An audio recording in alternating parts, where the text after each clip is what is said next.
오늘 말씀은 레위기 9장 말씀을 봅니다. 레위기 8장에서는 아론과 그의 아들들이 7일간의 엄격한 위임식을 치르는 장면을 우리가 어제 보았었죠. 그리고 오늘 본문 말씀에서는 드디어 그 7일간의 격리 기간이 끝나고 제사장으로서 첫 공식 제사를 드리는 제8일의 기록이 오늘 나오고 있습니다.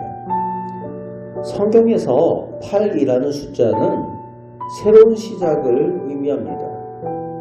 그런데 오늘 말씀 4절, 6절에서 반복되는 핵심 구절이 있어요. 바로 여호와의 영광이 너희에게 나타나리라 라는 구절이 반복되고 있습니다. 하나님의 약속입니다. 그리고 실제로 제사의 마지막 순간에 하늘에서 불이 내려와 번제물을 사르고 온 백성이 그 하나님의 영광을 보고 엎드려 소리를 지르는 장면이 오늘 본문 맨 마지막 절에 나오고 있죠. 2026년을 살아가는 오늘 우리에게도 이 하나님의 영광의 체험이 절실합니다. 이 시대에는 우리와 우리 자녀들에게 정말 필요한 것이 이런 체험이 있어야 돼요. 그저 종교적인 성경적인 지식만 있어서는 안 되고 하나님을 만나는 체험이 필요하다는 거죠. 그런데 많은 사람들이 교회를 다니고 예수를 믿는다고 하면서 지식적인 수준에서 신앙이 머무르는 경우가 많이 있다는 거죠. 그래서 오늘 이 시대에도 여전히 하나님을 만나는 체험, 하나님의 영광이 임재하는 그 체험이 오늘 우리들에게도 필요하다는 거죠. 그런 은혜가 우리 교회에도 또 우리 가정들마다 있기를 소망합니다.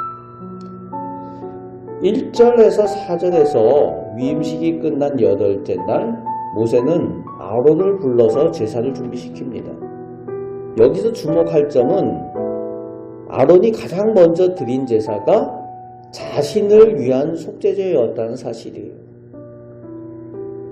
대제사장이라고 할지라도 하나님 앞에 서기 위해서는 내가 먼저 하나님 앞에 죄를 해결해야 되는, 자신의 연약함부터 해결해야 하는 그런 제사를 드려야 했다는 겁니다. 예배 봉사자들이 먼저 예배자가 되어야 하는 이유이기도 합니다. 예전에 보면은 그런 분들이 계세요. 예배 봉사를 위해서 봉사를 하는데 정작 봉사하느라고 자신은 예배를 못 드리는 그런 분들이 가끔 있더라고요. 안내하느라고 또 뭐 다른 것 여러 가지 봉사하느라고 제대로 예배 못 드리면서 예배를 드린 것처럼 착각하는 그런 경우들이 있더라고요. 예배 봉사자들이 먼저 예배자가 되어야 합니다. 우리가 사역의 현장, 세상의 현장으로 나아가는 제8일에 우리가 가장 먼저 해야 할 일이 내 안에 있는 죄의 찌꺼기를 그리스도의 보혈로 정결케 하는 겁니다. 아론이 속죄제를 드림으로 자신을 비웠을 때에 비로소 하나님의 영광이 그에게 허락되었습니다. 마찬가지입니다. 우리가 하나님 앞에서 우리가 먼저 정결하게 되었을 때에 하나님께서 우리에게 은사와 능력을 더하여 주시고 그 능력과 은사를 가지고 세상 가운데 나아가 또 하나님의 자녀들로 능력 있는 승리의 삶을 살아가게 된다는 겁니다. 그런 은혜가 있으시기 바랍니다.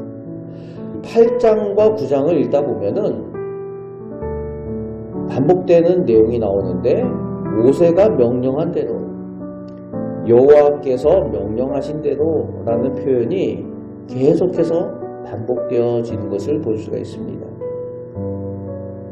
아론은 제사장으로서 첫 업무를 수행할 때 자기가 가지고 있는 창의성을 발휘하지 않았어요.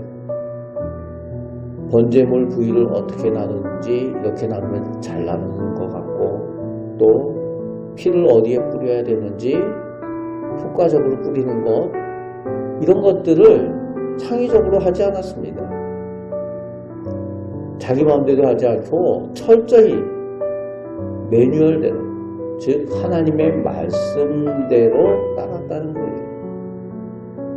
하나님의 명령대로 하는 것 중요하다는 거죠. 최근에 민간 우주선 발사가 빈번해졌어요. 수조 원이 투입이 됩니다.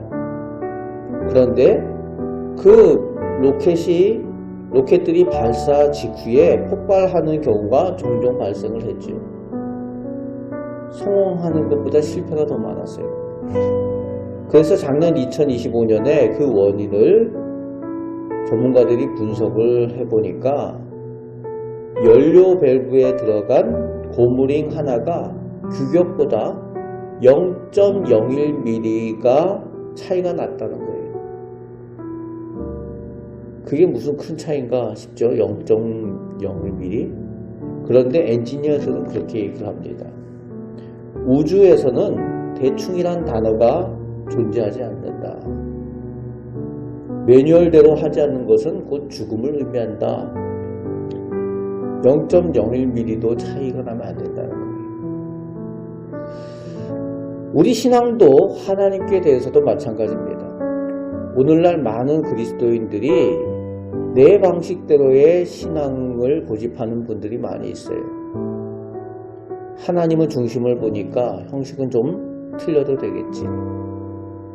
이 정도는 세상과 타협해도 괜찮겠지 하는 생각들을 하는 분들이 있어요.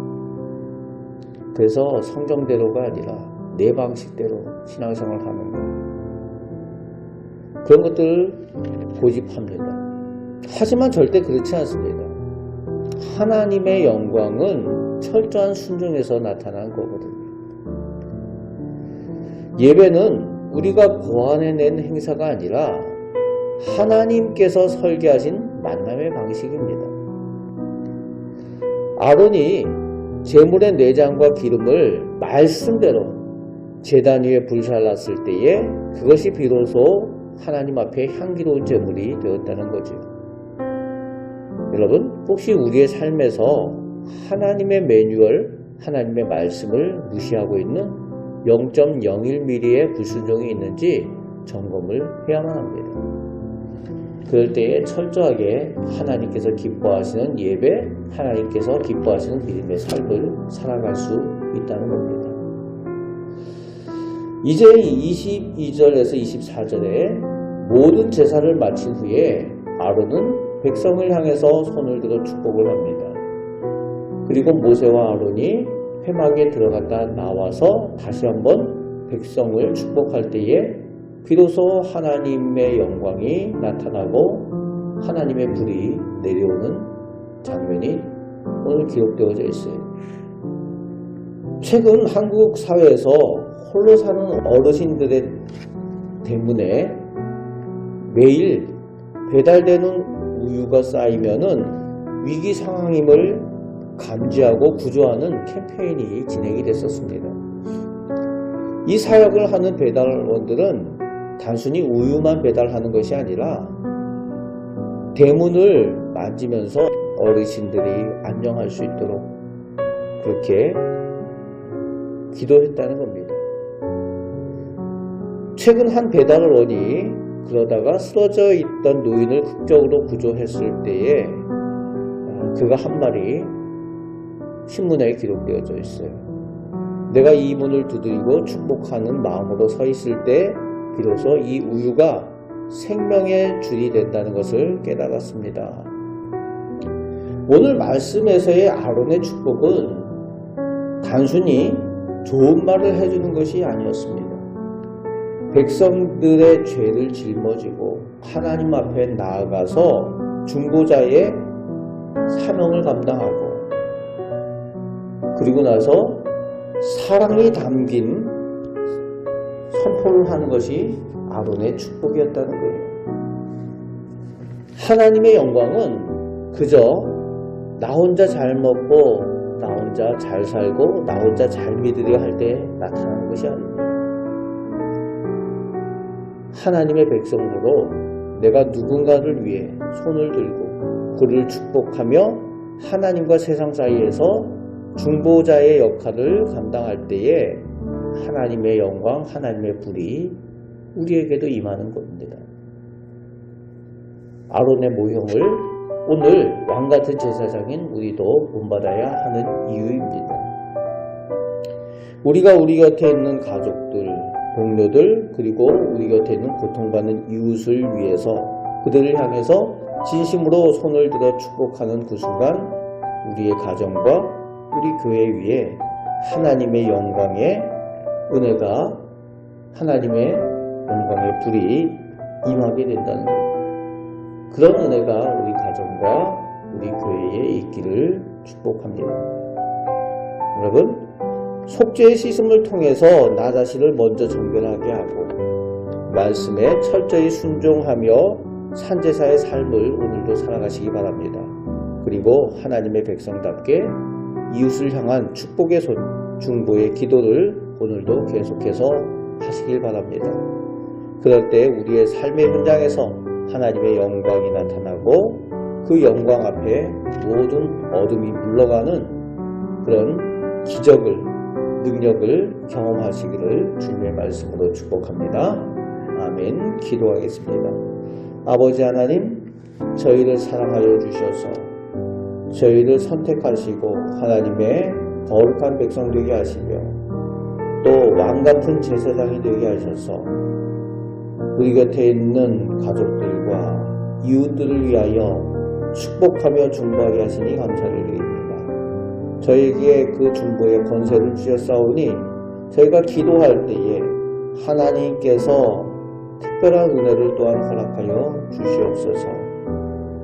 또 저희가 가정을 위하여, 자녀를 위하여, 저희의 사업을 위하여, 교회를 위하여 기도할 때에 하나님께서 좋은 것들로 허락하여 주심을 보게 하여 주옵소서.